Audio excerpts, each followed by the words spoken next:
Hey y'all, this Battle Means Bob Mari back at you with another video.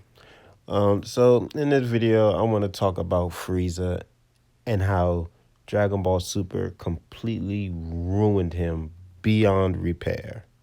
I mean, he's done in the Dragon Ball Super timeline. You know, like I've explained before, Super is a completely different timeline than the original manga. So that Frieza is still in good standing. But as far as Dragon Ball Super goes, Frieza's character has been cheapened.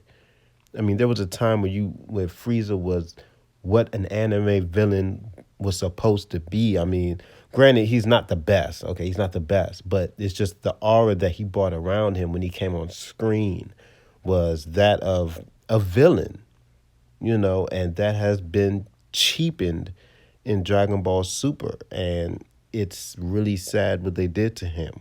And it's sad that things like this happen because of a lack of creativity, that great characters have to suffer. It's really sad, especially when it comes to suffering because of profit. I mean, we all know how massively successful Battle of Gods was. I mean, it made over $51.2 million. I mean, that's crazy. So Toy and Shueisha and all of them are like, how can we make more money? So why not be safe and bring back one of our greatest villains, Frieza? Now, I have no problem with you bringing back a character, but the issue with it is the Z Warriors are so far ahead in power that it doesn't make sense for Frieza to have any effect, any significant effect on the story.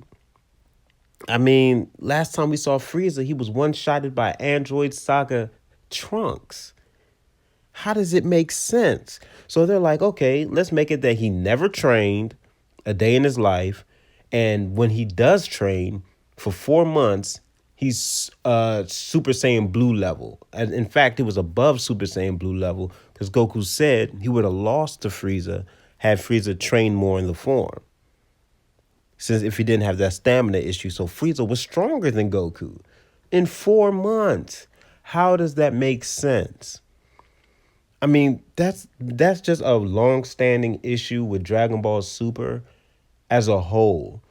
They sacrificed reasonable, logical scaling. Not saying that it always had the best scaling, but this makes absolutely no sense. They throw it out of the window to make non-relevant characters relevant again. That's a long-standing problem with Dragon Ball Super that I don't think is ever going to change. They make irrelevant characters relevant for fan service to make them relevant again. And that's an argument that a lot of people have with that makes them say Dragon Ball Super is good because irrelevant characters are relevant now. Everybody gets to shine. Whereas GT, it stayed logical. No, these characters are not going to be overly powered for story. Goku is going to be above everybody. That's just how it is. That's what makes sense. So after the revival of F arc is over, the worst arc in Dragon Ball history, you bring Frieza back again to team up with Goku in the Tournament of Power. Now, don't get me wrong. Villains tend to team up with the heroes in stories, even in real life. I mean, it happens, where the villain has to move over to that side and they have to team up to take down one large threat. I get it. But certain villains, you don't do that with. And Frieza is one of them. You don't do that. Frieza teaming up with Goku is the equivalent of Pain teaming up with Naruto. It just doesn't happen. Certain villains you don't do it with. You will ruin his legacy. And Frieza and Goku are two characters that should never be on the same side. It just should not happen. I don't care what the story is. Write something else. Y'all did it just to bring some type of attention to the Tournament of Power, and it failed. As long as these two exist, they should never be on the same side. Completely ruined Frieza's legacy. But no, that's not enough. You bring Frieza back again in the Broly movie. Why? Why was Frieza even there? Now, don't get me wrong.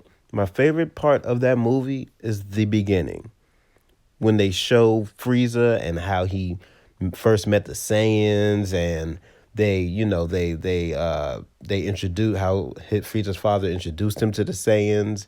We got to see all the old villains, Zarbon, Dodoria, all that stuff. That's my favorite part of the movie. I think that was kind of well executed. I don't like what they did with Bardock. They made him too Jarrell like, but it is what it is. I like the Frieza part. It gave us that evil feel again. But then you bring him back in the Broly movie. He's searching for the Dragon Balls so he can wish to be taller. Wish to be taller. It's like, what?